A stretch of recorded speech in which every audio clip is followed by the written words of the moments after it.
Agora sim. Agora não tem como. Agora tá tudo no ar, tudo certinho. Vamos ver. Se você tá vendo a gente, dá um oi. Tá ao vivo? Então, muito bem. Então, estamos ao vivo. Boa noite, sejam todos muito bem-vindos à nossa live. Queremos, assim, com muita alegria, trazer o Henrique para conversar com vocês. O Henrique já vai se apresentar. E como a gente sempre começa as nossas lives, nós vamos iniciar então já com uma oração.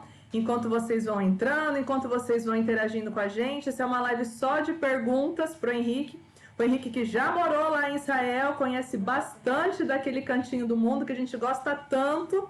Então, nós vamos começar com uma oração enquanto vocês vão entrando e convidando seus amigos também para participar dessa live, que vai ser realmente muito gostosa, para tirar todas as dúvidas que você tem com relação a esse destino. Já falamos de tantas coisas, só para você saber que nós já falamos com o guia, que trouxe várias informações, já conversamos com o padre, que falou da parte religiosa, já trouxemos uma culinária, e a culinária que nós trouxemos foi palestina. Nós já falamos da parte histórica. Trouxemos para eles creme do Mar Morto e ainda vendemos creme do Mar Morto, que eu já vou entrar em contato com quem vendeu para explicar como é que vai fazer para chegar, com quem comprou, né? Para fazer como vai chegar. Isso ensinamos como passa os cremes, claro, claro. Não só vendemos, como ensinamos como passa os cremes. Então foram realmente lives muito gostosas. E agora vem mais um Tira Dúvida nessa proposta. Então convido vocês para fazerem junto uma oração junto com a gente, pedindo que realmente que Deus venha nos abençoar nesse momento, que seja um momento prazeroso, gostoso para todos nós, que possamos de fato aproveitar a oportunidade de ter alguém que já morou por tanto tempo em Israel e que goste desse local com o mesmo carinho que nós gostamos. Então vamos pedir que o Senhor venha nos abençoar rezando um Pai Nosso. Pai nosso que estais no céu, santificado seja o vosso nome. Venha a nós o vosso reino, seja feita a vossa vontade, assim na terra como no céu. O pão nosso de cada dia nos dai hoje, perdoai as nossas ofensas, assim como nós perdoamos a quem nos tem ofendido, e não nos deixeis cair em tentação, mas livrai-nos do mal. Amém. Em nome do Pai, do Filho e do Espírito Santo. Amém. Bom, você que é peregrino Sacratur sabe que a gente sempre preza muito por ter também nos nossos relacionamentos lá em Israel pessoas que são cristãs. Então, hoje, a agência que atende a gente em Israel, na verdade, hoje, desde sempre, né, é uma agência cristã, é a agência que o Henrique representa, e o Henrique também é católico. O Henrique tem uma história muito bonita, relacionada também à nossa fé. Então, por isso que nós convidamos. Boa noite, Henrique, seja bem-vindo. Queria que você contasse um pouquinho, então, de você, sobre a sua relação com Israel, e um pouquinho também da empresa que nos atende também lá em Israel. Tá ótimo, muito obrigado, Larissa e Belissa, por essa oportunidade de estar com vocês hoje à noite, entrar na casa de cada um de vocês com tanto carinho e falar desse destino tão especial que é a Terra Santa e Israel. Bom, como Larissa disse, meu nome é Henrique Abreu, eu tenho 52 anos de idade, já conheço a Terra Santa e viajo para a Terra Santa há mais de 10 anos. Morei os 4 anos em Israel, precisamente em Jerusalém, e trabalho há 7 anos para uma empresa que chama-se Gem Travel, que é justamente quem opera todos os grupos da Sacratur na Terra Santa. É uma agência cristã com base em Jerusalém, que opera não só Israel, mas também a Jordânia, a Turquia e o Egito. Fazemos isso com muito carinho, porque é a nossa missão junto à igreja também.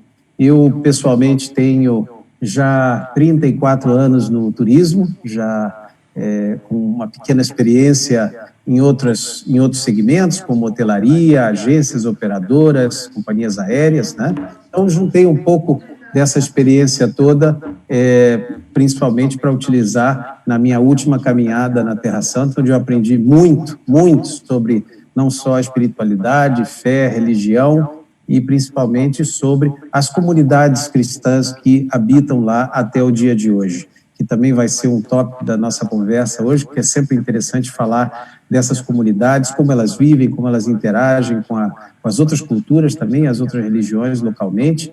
Vamos estar falando sobre isso. Então, sejam muito bem-vindos à Terra Santa, sejam muito bem-vindos a Israel. Espero que seja bem interessante a nossa discussão, a nossa conversa, e a nossa entrevista desta tarde, que vocês desfrutem as informações e que se motivem, obviamente, também vir à Terra Santa, porque lembrem-se que peregrinar à Terra Santa não é só uma viagem, não é só um passeio como qualquer outra viagem que possamos fazer, mas sim, nós estamos contribuindo, digamos assim, em 4 aspectos, né, quando fazemos uma peregrinação à Terra Santa. Primeiro aspecto, eu diria, seria a união com os cristãos da Terra Santa em oração, que é muito importante que eles sintam essa conexão espiritual com todos os peregrinos que vêm do mundo inteiro. O segundo seria justamente você dar testemunho de Cristo vivo na própria terra dele, né? E sabemos o quanto importante é isso.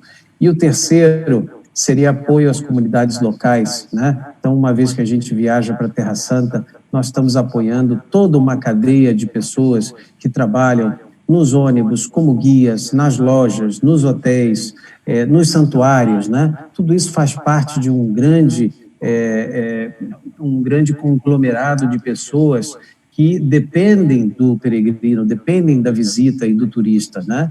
E importantíssimo é justamente o testemunho que podemos dar quando voltamos de uma peregrinação, né? Então, quando a gente volta para a nossa igreja, para a nossa paróquia, para a nossa comunidade, esse testemunho que a gente pode dar vivo, né, é muito importante, e é um dos grandes pilares. E, obviamente, transformar a sua vida, porque não tem quem vá para a Terra Santa que volte igual, né? Nós voltamos transformados, nós voltamos com uma grande profundidade na nossa fé. Então, a peregrinação, o quinto evangelho, né, como o Papa Bento também nos falava, é muito importante na construção da nossa fé, né, e na sedimentação da nossa fé também. Eu acho que bastante coisa que você disse aqui vai de encontro com o que a gente tem trazido já para as nossas mídias. Então, você comenta um pouquinho da questão das comunidades, a gente já trouxe aqui também falando um pouco da comunidade, por exemplo, judia, colocando das questões, como eles vivem lá, qual é a porcentagem até de cristãos que vivem na Terra Santa, nós já falamos. Quando você fala da indústria do turismo, o que vive disso, essa última semana no nosso Jornal do Peregrino, então você que está assistindo a gente, não assistiu, vai lá assistir o Jornal do Peregrino, que nós trouxemos até uma passeata que eles fizeram, não sei se você ficou sabendo, Henrique, que teve, agora no último dia 30, uma passeata lá, pedindo o apoio do governo. Então, vem realmente fechar as nossas informações com toda essa nossa conversa, que vai trazer um pouquinho de todas essas informações aqui pra gente. E vamos começar com as perguntas. Primeira pergunta: qual é a língua oficial de Israel? Assim, antes de você responder, a gente vai falar de Israel, mas a gente tem trabalhado sempre a questão Terra Santa aqui, tá? Por quê? Porque nós estamos juntando Israel com a Palestina. Mas agora a gente vai focar falar de Israel, tá? Então são perguntas voltadas para Israel. Então você que nos acompanha, só para entender um pouco a diferença. Então vai lá. Qual a língua oficial de Israel? A língua, e muito bem colocado o que você disse, porque é difícil você falar do espaço físico Terra Santa sem falar de Israel e Palestina, porque ambos fisicamente estão dentro de um território que está dividido em 2 partes, né? Mas falamos de uma população de Israel total hoje de 9 milhões de habitantes. Então, nós temos como idioma oficial o hebraico e o árabe, né? E por quê? Porque em vários pontos do território, dependendo da concentração de população árabe que você tem, fala-se o árabe, né? Mas o hebraico, obviamente, o idioma primeiro do país, seria a língua oficial, né, do país, e o árabe amplamente divulgado e falado também, porque seria o segundo idioma, né? E o terceiro seria o inglês, porque se ensina, inclusive, nas escolas, universidades e no kindergarten, né? Na verdade, o inglês ensina um pouco melhor do que aqui, né? Porque aqui, de fato, o nosso inglês nas escolas não é bem uma Brastemp, mas lá a gente percebe que eles acabam falando um pouco mais. E com todas essas línguas, como, por exemplo, funciona as placas de trânsito que tem lá, que passam as informações, que são informações muito importantes para todas as pessoas, que estou falando placa de trânsito, mas podem ser outros tipos de placa. Como que funciona isso? Tem mais de uma língua de sinalização? Ou, enfim, a língua de sinais? Como que é isso? Certo. As placas no país todo, devido a ser um país que tem um grande fluxo de turistas, né, internacionais, no ano passado nós tivemos 4,5 milhões de visitantes em Israel, que é um recorde máximo de toda a história do país. 4,5 milhões num país de 9 milhões de habitantes. Então, imagine a quantidade de turistas que nós tivemos no ano passado.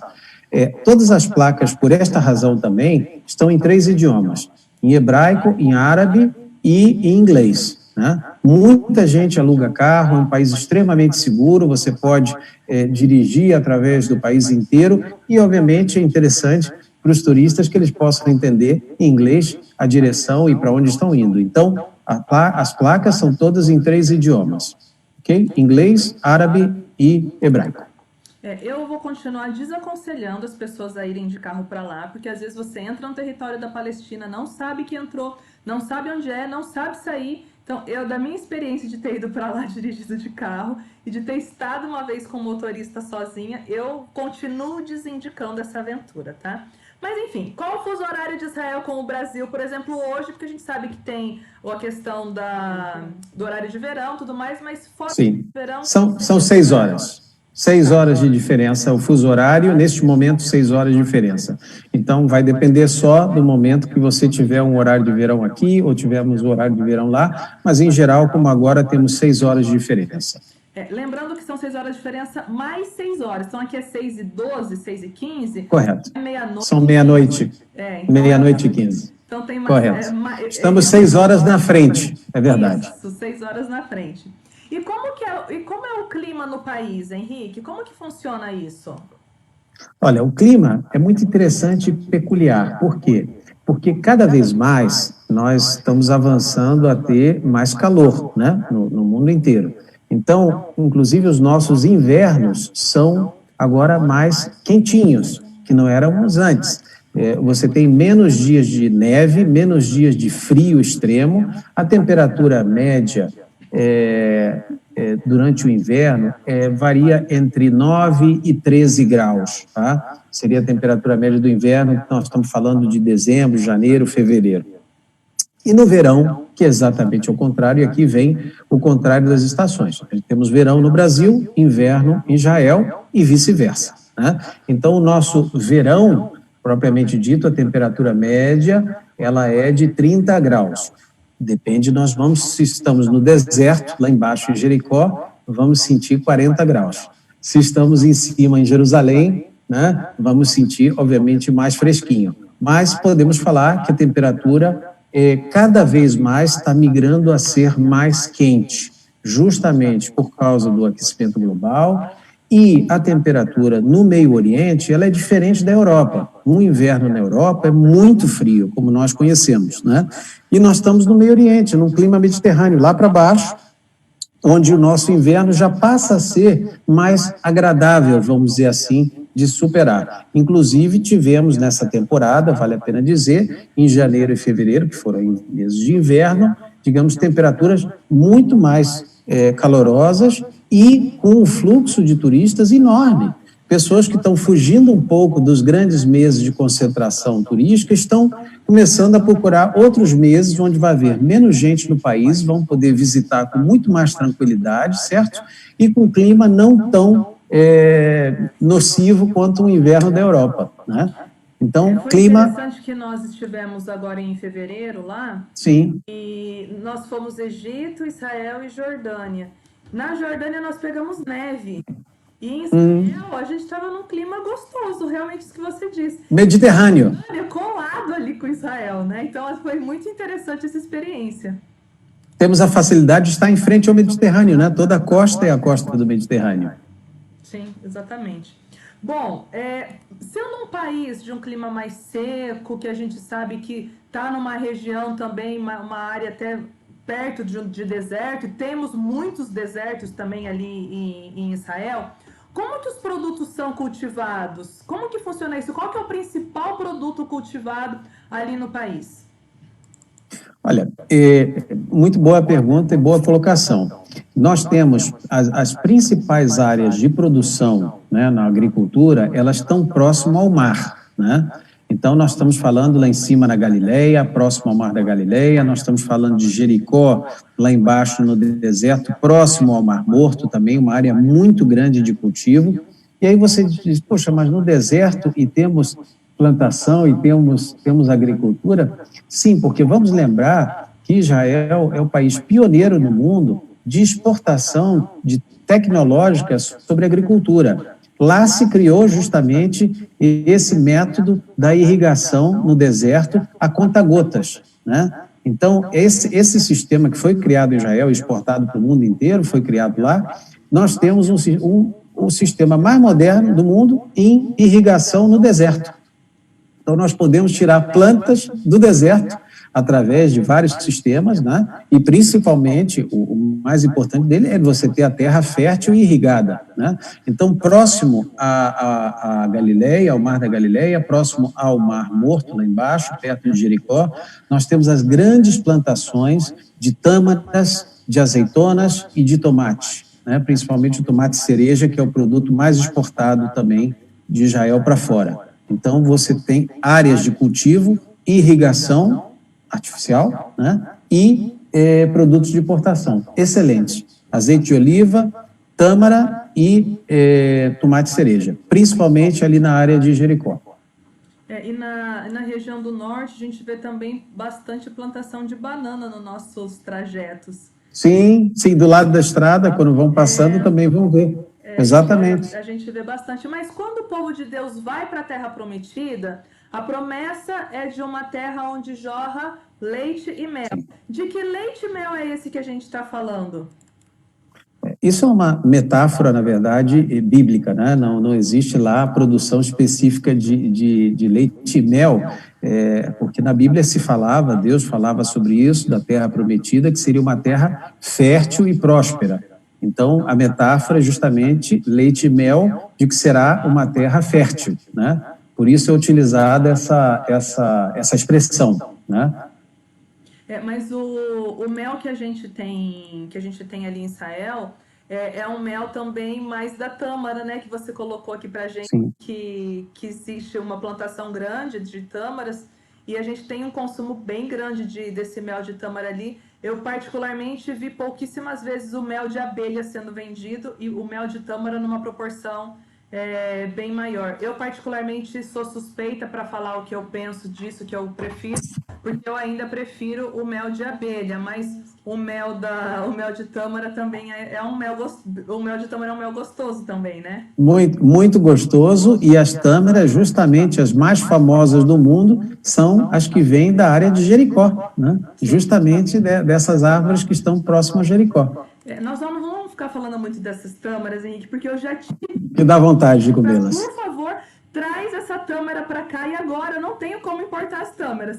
O creme até tá rolando, agora a tâmara a gente já não conseguiu, então vamos pular. Antes que as pessoas se empolguem para essa tâmara e queiram a tâmara, vamos falar de vestimenta. Tá bom. Eu posso me vestir de qualquer jeito em Israel, mesmo sabendo que nós estamos num país que tem judeus ortodoxos, como nós falamos na última live, que tem uma certa restrição com relação a esse tipo de coisa, dentro das igrejas. Como que funciona a questão da vestimenta?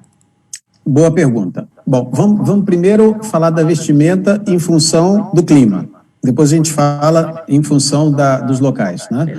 Primeiro, em função do clima, é o seguinte: é um país que nós vamos, como peregrinos, obviamente também caminhar, né? Vamos explorar, vamos caminhar, etc. Nos meses de inverno, sugerimos, obviamente, roupas que sejam mais abrigadas, mas também com uma conotação agradável e fácil de vestir. Ou seja, o que eu falo sempre do verão, nós temos as roupas dry fit, ou as roupas de outdoors, né? Que são roupas não sei como é que a gente pode falar isso, mas são roupas mais leves, né? E outdoors. Mais esportistas também até, né? Uma coisa Isso, tênis, nada melhor do que um bom tênis para você caminhar, né? Sabe que nada a gente melhor. costuma dizer, Henrique, que a gente sugere que a pessoa vista numa peregrinação aquilo que for confortável para ela. Se o confortável para ela é a calça de ginástica, é essa que ela tem que usar. Se o confortável é a calça jeans, é essa que ela vai usar. Eu só não indico que seja confortável o salto, porque o salto no final do dia não vai ser confortável para ninguém. Não. Essa é a Não. única coisa que a gente indica aqui. Você tem absoluta razão nisso.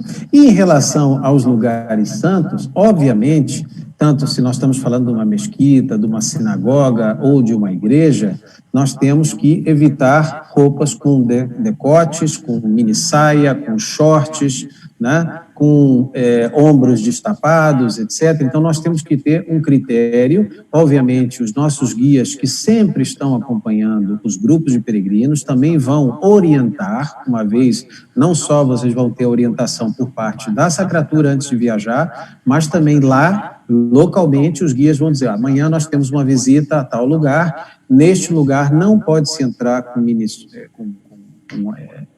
como é que chama? Com mini saia ou com short, temos que cobrir, de repente, se vamos visitar uma mesquita, temos que cobrir a cabeça, não podemos ter os ombros à vista. Então, a discrição ao se vestir para entrar nos lugares sagrados é muito importante. E isso tudo é muito orientado no momento que nós estamos também lá na Terra Santa, né? É o respeito aos lugares santos, né? Porque outras culturas e outras religiões, tanto a judaica quanto as três principais religiões que nós temos lá, têm uma cultura local muito conservadora, onde nós que de repente estamos vindo do Brasil ou de outras culturas do Ocidente, nos vestimos mais à vontade, né? Achamos que isso pode ser um pouco mais tranquilo e aceitável, mas para as culturas orientais não são aceitáveis, né? Então, temos que ter o discernimento, digamos, o bom senso e a orientação por parte de vocês da vestimenta em cada um dos lugares onde vamos visitar, né? E lembrando que isso é tanto para homem quanto para mulher. Então, sim, mulher correto. Pode entrar com, não é só a questão da mini saia com o joelho de fora, homem também não pode. Os homens. E sim. a questão do ombro também, né? Então, correto. Deixar claro isso para saber que isso é para todos, não é uma questão de ser machista, nada disso. Não. E é o respeito justamente ao lugar sagrado que nós estamos visitando, né? Sim, exatamente. E com relação à comida, como que é a comida lá em Israel? Olha, a comida, em primeiro lugar, as pessoas que gostam de salada nunca vão estar desapontadas, porque em qualquer buffet, em qualquer restaurante, nós vamos encontrar uma grande variedade de saladas típicas, tanto do lado judaico quanto do lado árabe. Uma pausa na sua fala. Sabe o que meu pai sempre fala? Que lá em Israel tem rodízio de repolho. Repolho branco, repolho roxo, repolho com isso, repolho com aquilo. Então, isso é verdade. Bem dentro do que você está dizendo. É verdade. Bom, obviamente, nós temos a comida kosher, né, que é a comida para os judeus que são religiosos, que isso já é um segmento à parte, né? Então, são hotéis ou restaurantes ou locais especializados em comida kosher, onde eu não vou entrar nesses detalhes agora, mas não é necessariamente o enfoque da viagem ou da peregrinação. Normalmente, na peregrinação, nós vamos comer em restaurantes, tanto dos hotéis quanto restaurantes no meio do caminho, onde nós vamos estar percorrendo, e vamos ter um buffet com bastante opção. Frangos, peixes, carnes, massas, saladas, comidas até mesmo com um paladar e um visual mais ocidental, justamente pela quantidade de turistas que nós temos no país, que estão procurando um pouco a semelhança ao que estão acostumados a comer. Por exemplo, os grupos que vêm da Ásia, todos querem continuar comendo comida asiática. Então, muitos restaurantes já se enfocam naquele tipo de comida para o cliente asiático, por dar um exemplo, né? Mas sempre vamos encontrar um buffet extremamente variado, com uma culinária local / internacional, né? Onde nós vamos poder provar coisas típicas local, por exemplo, o carneiro, né? Que é muito comido e muito apreciado na região, preparado com todos os tipos de molhos diferentes que a gente possa ter. Então, que pode ser uma culinária local, aquelas folhinhas enroladas típicas palestinas também, com arroz dentro e com carne, né? Que também são muito apreciadas. Ou seja, do lado árabe vamos encontrar culinária árabe, do lado hebraico vamos encontrar muita culinária principalmente nos cafés da manhã, aquele peixe cru, aqueles molhos, o hummus, que é uma coisa muito apreciada, o pão pita com o hummus, que é o grão de bico, né, preparado de maneira especial, que só lá na Terra Santa a gente tem, que é muito, muito apreciado também. Enfim, ninguém passa fome, tem opção culinária e gastronômica em todos os sentidos, né? E, com certeza, tem opção, né? Você quer peixe, você vai ter peixe, você quer carne, ou você quer frango, carnes brancas, carnes vermelhas. Temos realmente um menu tremendamente variado. Outra coisa que as pessoas estão comentando aqui bastante é dos temperos, que é um tempero diferente, é um condimento diferente, são comidas claro. com um paladar diferente por conta disso, né? Isso é muito importante o que você fala, porque o tempero não necessariamente ele quer dizer pimenta, né, ou apimentado. Você pode ter na mesa a pimenta para quem quiser colocar, mas em geral, e principalmente nos restaurantes onde nós percorremos com os peregrinos, a comida ela é bem temperada, mas não picante. Então é bom não confundir, né, as duas coisas. Temperos locais. Temperos locais, condimentos locais. Sim. Né? Muito açafrão também. Sim, a gente, na verdade, come bem e bebe bem, porque também lá a água é potável. Em qualquer lugar que a gente for, a água também é uma água boa de ser consumida, né? Diferente, por exemplo, do Egito, que a gente não pode nem pensar em nem chegar perto, nem escovar dente. Água potável e muita limonada. E muito suco de granadina, né? Pomegranate, né? Romã, que é uma fruta, inclusive, bíblica. Vamos lembrar disso.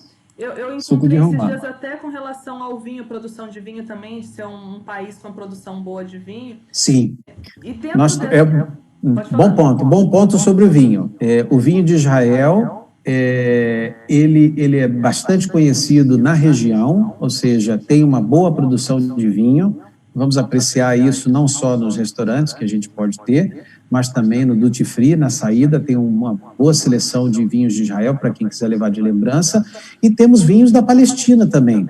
Tem, por exemplo, na região ali de Taibei, fora de Jerusalém, tem uma grande produção agora, chama-se Taibei Wine, que é um vinho de Taibei, né, justamente de plantações que estão perto de Taibei, e que hoje se desenvolveu um excelente vinho. Então, temos vinho na Palestina, temos vinho em Belém também, né? Um pouquinho mais adocicado, mas temos bons vinhos também em Belém. Eu só confesso que eu não sou muito chegada no vinho de Caná, tá? Que eu acho aquele vinho Não, aquele é um vinho religioso. Meu Deus do céu, né? Mas, enfim, e a segurança de Israel? Henrique, é seguro caminhar? Você que morou lá por um tempo, é tranquilo? Como que é essa questão ali em Israel? Porque a gente ouve tão mal, às vezes a gente ouve falar de Israel aqui no Brasil, né? Por conta da faixa de Gaza, então fica assim, aquela coisa mal falada do país, mas é seguro estar indo para lá? Olha, vamos falar da minha experiência pessoal, né?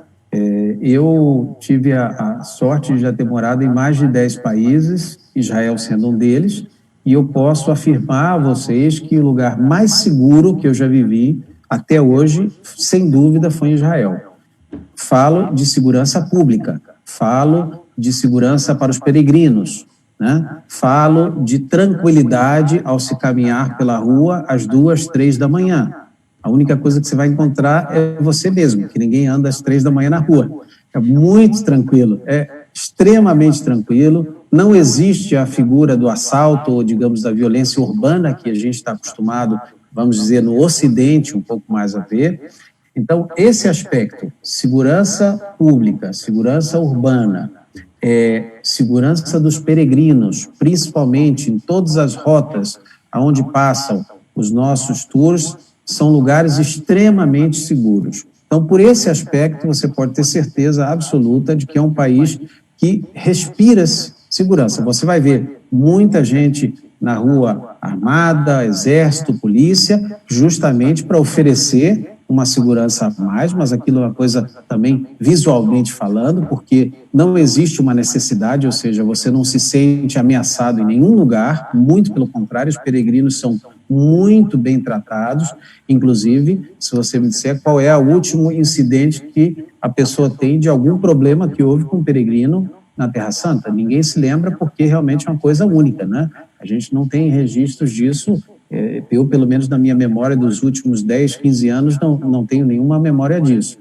E, claro, os incidentes que a gente tem em relação a disputas locais entre Israel e Palestina e Gaza, que está bastante afastado da área dos tours, está mais para o sul do país, são coisas isoladas que não têm a ver com os peregrinos. O que poderia acontecer também, você está no Rio de Janeiro, você está em Santiago, você está na Cidade do México e você tem um distúrbio em uma parte da cidade ou em uma parte do país. Isso não significa que o país seja inseguro, né?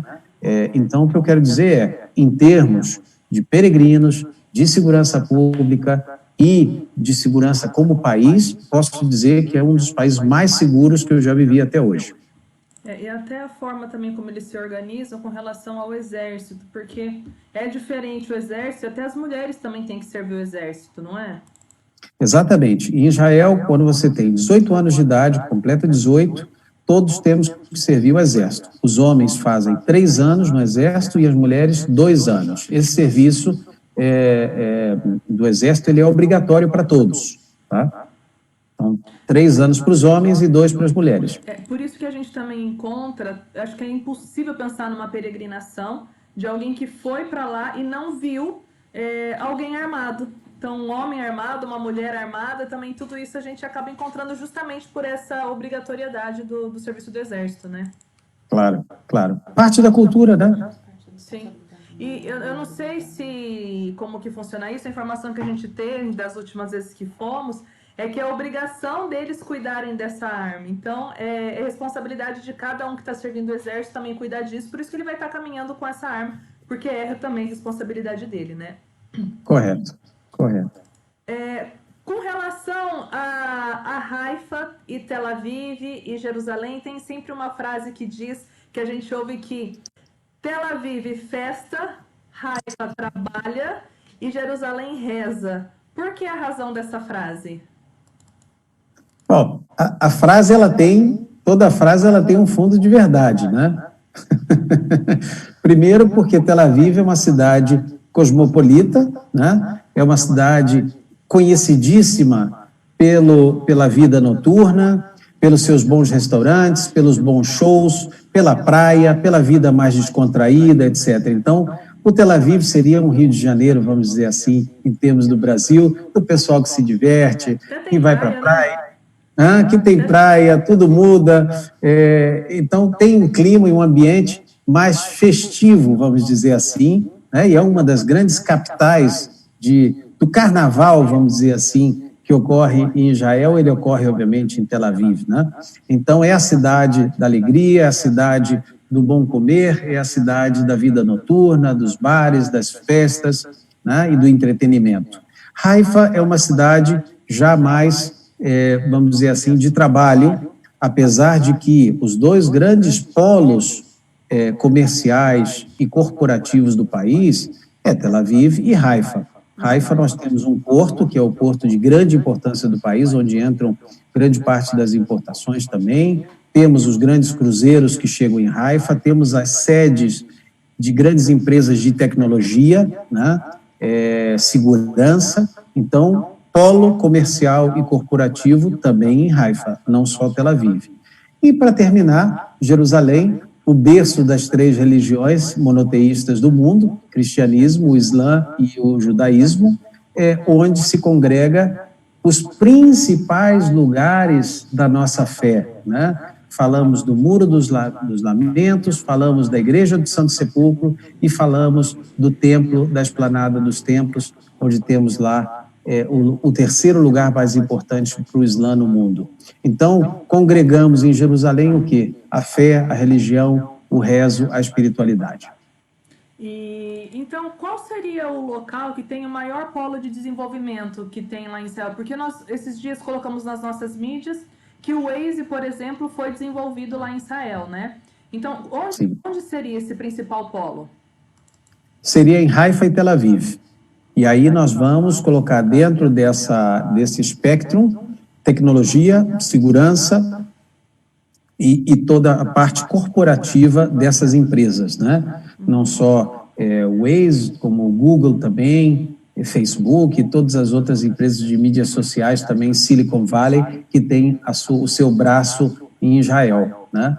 Principalmente empresas de segurança, empresas militares também, de inteligência militar. Então, Israel é conhecidíssimo por fazer o treinamento de muitos exércitos do mundo e polícias do mundo vão fazer os seus treinamentos em Israel e intercambiar informações, né?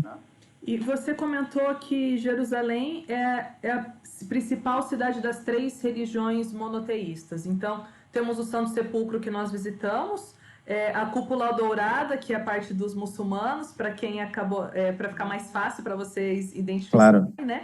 E dos judeus, nós falamos no Muro das Lamentações, que é um local que nós podemos ter acesso também, mesmo sendo cristãos, a gente pode estar ali também. E é engraçado que cada vez que a gente vai, para tentar colocar um papelzinho ali naquele muro, pequenininho, apertadinho, assim, parece que não vai dar certo, toda vez a gente dá um jeito, né?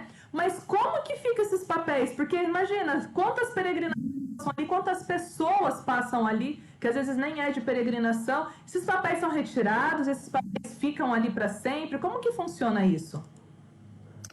É uma boa pergunta e é uma pergunta que muitas pessoas não fazem, né? Porque simplesmente deixam o seu papel e acham que é uma caixa de correio. Eu vou colocar aqui e isso deve entrar em algum lugar e não sai mais, né? Porque se todo mundo colocar ali, você imagina a quantidade de papel que nós teríamos no mundo. A grande parte desses papéis que vão ali são petições, né? São orações, são petições, são coisas sagradas para cada um que colocou a sua fé e depositou ali o seu desejo, vamos dizer assim. Como é que acontece? Como é que é feito isso? 2 vezes ao ano, esses papéis são retirados, tá? Justamente para dar espaço para que outros também possam entrar, mas 2 vezes no ano eles são retirados e são enterrados, tá? São enterrados porque, segundo a lei judaica, esses papéis são também, digamos assim, objetos de coisas religiosas, de santos, né? Porque você colocou a sua oração, que tem um valor importantíssimo para você e para a sua fé. Então, a própria lei judaica diz, você não pode destruir esse papel. Alguém colocou ali a sua fé. Então, por isso, eles são retirados 2 vezes ao ano e enterrados, né? Num local pré-estipulado, para justamente não serem destruídos, né? Esse é o objetivo. É tá? interessante 2 vezes ao ano. porque lá tudo que está relacionado à fé é tratado com um carinho diferente, de uma forma diferente. E até mesmo nós que somos cristãos e que representamos tão pouco, somos 2%, Sim. Às vezes a gente vê pesquisa de 3%, mas é tão pouquinho o que a gente representa ali. A gente também tem o tratamento que eu acredito que não seja um tratamento tão ruim. Você que como cristão morou lá, como que foi esse tratamento quanto cristão? Olha, também é uma ótima colocação. Os cristãos hoje, na verdade, eles estão diminuindo cada vez mais na Terra Santa e eles estão emigrando, indo para outros países e outros polos onde encontram comunidades cristãs também, e parentes e amigos, enfim, procurando melhores opções e melhores condições de vida. Os cristãos hoje, na Terra Santa, em Israel, falando de Israel especificamente, hoje representam 1,7% da população, menos de 2%. Na Jordânia, 3%, mas em Israel, 1,7%. Para dar um exemplo prático em números, Jerusalém é uma cidade de praticamente 900 mil habitantes, né? Nós temos somente 10 mil cristãos em Jerusalém, somente 10 mil cristãos, dos quais somente 1.000 são católicos, ou seja, a população católica de Jerusalém são 1.000 pessoas. 1.000 pessoas é uma missa de domingo cheia, né? Numa igreja grande. Então, essa é a população e acabou, não tem mais. Aqui a gente tem uma missa de uma paróquia e uma celebração, a gente tem assim 1.000 pessoas. E como que vive essa comunidade católica? Essa comunidade, na verdade, ela está dividida principalmente em vários eixos, né, do país. Então, onde é que está a maior concentração de cristãos hoje dentro de Israel. Ela está no eixo dos 3 Bs, né? De 3 cidades que começam com a letra B: Beijala, Bet-Sahur e Belém, tá? Que formam as 3 cidades, as 3 vilas, os 3 povoados que estão próximos um ao outro e que concentram o maior número de cristãos hoje vivendo dentro desse eixo, vamos falar Israel-Palestina, porque Belém está dentro da Palestina, né? Em Nazaré, no norte, grande concentração também, em Jerusalém e em algumas cidades vizinhas, por exemplo, Taibe. Taibe nós temos uma população de 1.200 cristãos, dividido entre as 3 igrejas. De fato, é a única cidade em toda a Palestina ainda 100% cristã, né? Então, na verdade, a coisa, e inclusive sabemos que Jesus esteve em Taibe, né? Isso está no Evangelho. Taibe antigamente chamava-se Ofra, depois passou a ser Efraim, né? No tempo de Saladino, e depois passou a ser Taibe, né? Taibe, a última, perdão, no tempo de Saladino.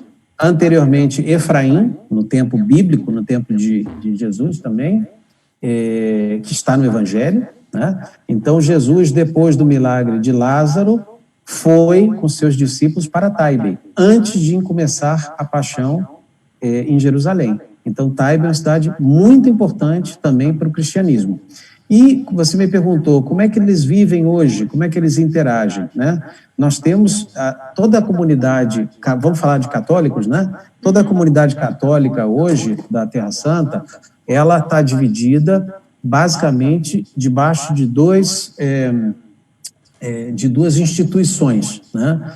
Uma delas é a Custódia da Terra Santa, Deixa eu só te interromper um pouco, Henrique. Eu quero só pedir, claro. Você que está nos acompanhando, é importante que você perceba essa diferença, porque todos os nossos jornais do Peregrino, todas as nossas matérias, a gente tem falado sobre isso, mas não, em nenhum momento explicamos como isso funciona. Então, eu acho que super vale a pena agora se atentar um pouco mais para essa explicação, para ficar fácil para você entender quem é o que lá, como é que isso funciona, por quem é o patriarca, o que é isso, esse patriarca, que a gente só dá os nomes para os bois e acaba não falando. Falamos da Custódia, a gente tem sempre usado um vídeo deles aqui nas nossas mídias. Então, é interessante que você realmente preste atenção e também já vá colocando as suas perguntas aí, porque as nossas perguntas aqui já estão encerrando. Então, essa vai ser a última pergunta que a gente tinha aqui para o Henrique. Se você tiver mais alguma pergunta a fazer, já escreve aí nos seus comentários, que a gente também já faz assim que ele terminar essa explicação. Então, vamos dizer, os católicos da Terra Santa, eles estão hoje debaixo de 2 grandes instituições, né? Nós temos a Custódia da Terra Santa, que são os nossos freios franciscanos. Vamos lembrar que os franciscanos já estão na Terra Santa há 800 anos, né? Custodiando os santuários, inclusive, no passado, construindo os santuários também. Então, muitas das igrejas, não falo, por exemplo, de Santo Sepulcro ou da Igreja da Natividade, que foram construídas pela Rainha Helena, a pedido da Rainha Helena, por Constantino, no ano 326 e 327. Né? Essas são as basílicas grandes e antigas constantinas, né? Mas, mais recentemente, século XVIII e XIX, muitas das igrejas foram construídas pelos italianos, né? E pelos franciscanos. E os franciscanos, há 800 anos já de presença na Terra Santa, são os custódios desses lugares santos. Então, se hoje nós podemos visitar uma basílica, visitar um local religioso e santo, temos que, em grande parte, agradecer a presença franciscana na Terra Santa. Então, os franciscanos administram também não só os lugares santos, mas também uma infinidade de escolas e instituições católicas na Terra Santa, né? Isso por um lado. Então, você tem pequenas comunidades cristãs e católicas que estão debaixo dessa custódia dos franciscanos. E, por outro lado, temos o Patriarcado Latino de Jerusalém, que iniciou-se no ano 1099, com a chegada da primeira cruzada em Jerusalém, né, onde os cristãos retomaram Jerusalém, com as cruzadas todas. A primeira foi em 1099, e aí estabeleceu-se o quê? O Patriarcado Latino de Jerusalém, que está até hoje, em formas diferentes ao que era naquela época, e hoje tem como sua grande prioridade a administração justamente da fé para todos os peregrinos que vêm do mundo inteiro e a manutenção das comunidades cristãs residentes na Terra Santa, não só em Jerusalém ou nos locais mais conhecidos, mas em 4 países. Nós somos a única diocese do mundo que é uma diocese com 4 países, diferente dos nossos países onde nós temos um país e inúmeras dioceses, né? Então essa é a principal diferença que nós temos hoje na Terra Santa, é a diocese de Jerusalém, que inclui 4 países: Israel, Palestina, Jordânia e Chipre, certo? 4 territórios debaixo de uma diocese de Jerusalém. Então, as comunidades católicas que hoje habitam lá, como eu disse, 1,7% da população, estão ou junto aos franciscanos, por algum motivo, até geográfico, porque estão num setor de Jerusalém onde tem uma paróquia franciscana, onde vão para um colégio franciscano, né? Então podem trabalhar, estudar e morar próximo a eles, que seriam, digamos assim, os seus guardiões. E, por outro lado, temos paróquias, mais de 50 paróquias por toda a Terra Santa, do Patriarcado Latino de Jerusalém. Cada paróquia com a sua igreja, com o seu salão paroquial, com a sua comunidade local, etc., vivendo o Evangelho na própria terra de Jesus. Eu acho que é bem interessante isso, e cada vez que a gente tem a oportunidade de conhecer um pouco mais, é mais interessante ainda, porque, por exemplo, o Pier Batista, que hoje assume, às vezes, do patriarca, mesmo não sendo, né, o patriarca que ainda não está essa pessoa definida, é com tanto carinho que ele cuida das coisas ali, que ele trata as celebrações. Ele tem aparecido quase que semanalmente no nosso Jornal do Peregrino, e foi muito interessante ano passado que nós estivemos lá, porque além dele fazer a celebração com carinho, ele atende as pessoas com carinho. Então, eu tenho várias fotos, eu e a Melissa junto com ele, que terminava a celebração, a gente corria lá, todo mundo estava ali, aí tirava uma foto com ele. Aí dava uma entrevista ali para ele que a gente conseguia alguma coisa. Então, é uma pessoa super solícita, super realmente disposta a bem atender esses cristãos todos. Então, mesmo sendo uma porcentagem pequena, eles são amparados, né, por essas pessoas que estão aí.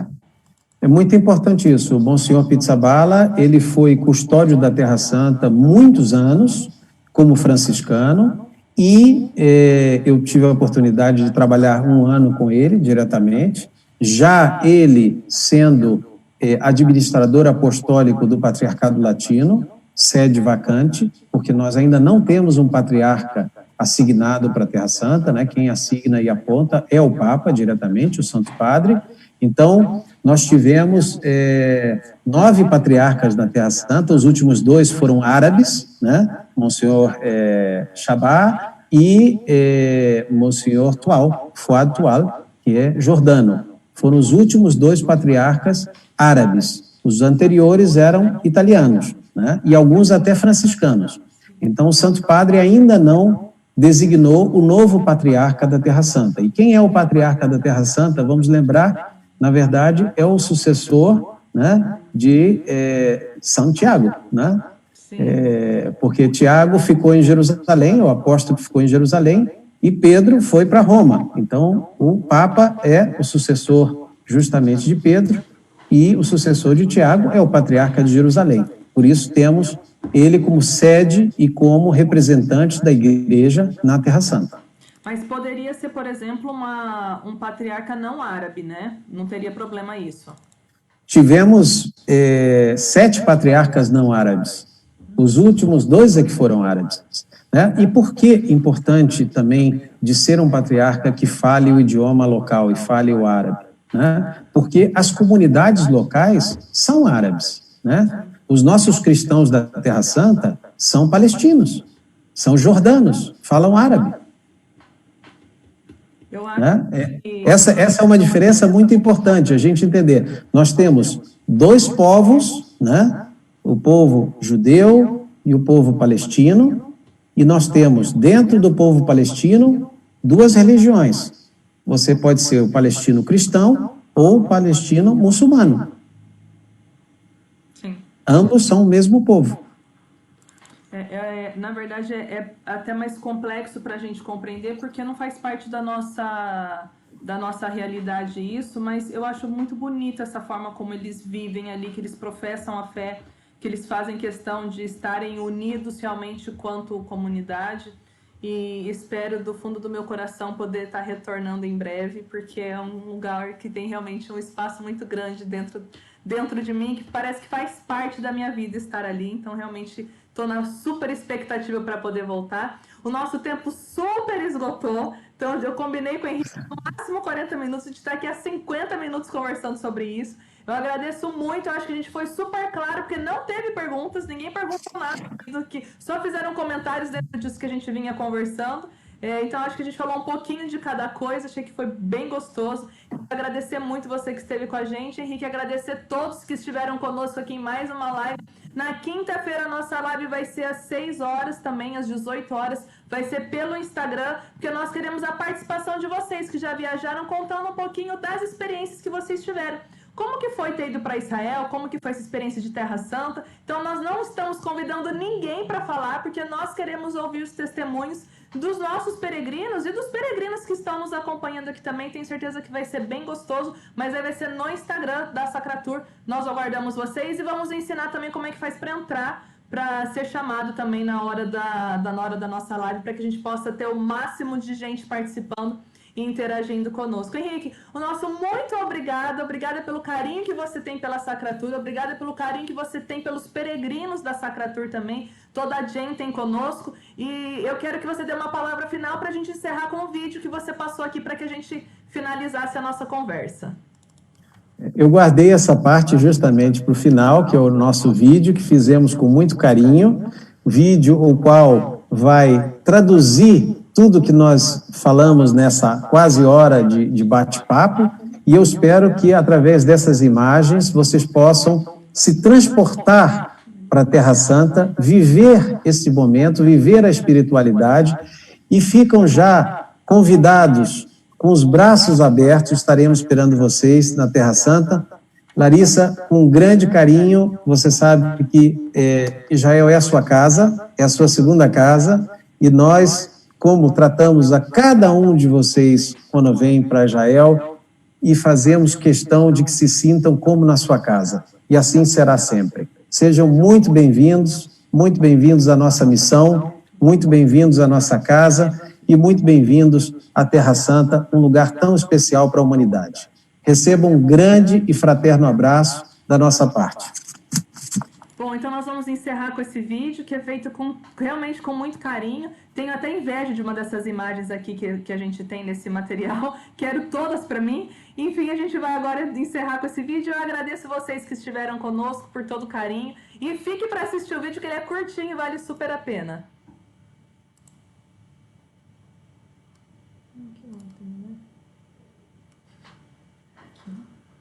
Gente, só porque eu tinha colocado o vídeo, tá aqui, não tá aparecendo. Só porque eu coloquei o vídeo, tava tudo pronto. Sabe aquela história de que fica tudo pronto e na hora não aparece? Mas vamos colocar aqui o vídeo, pronto.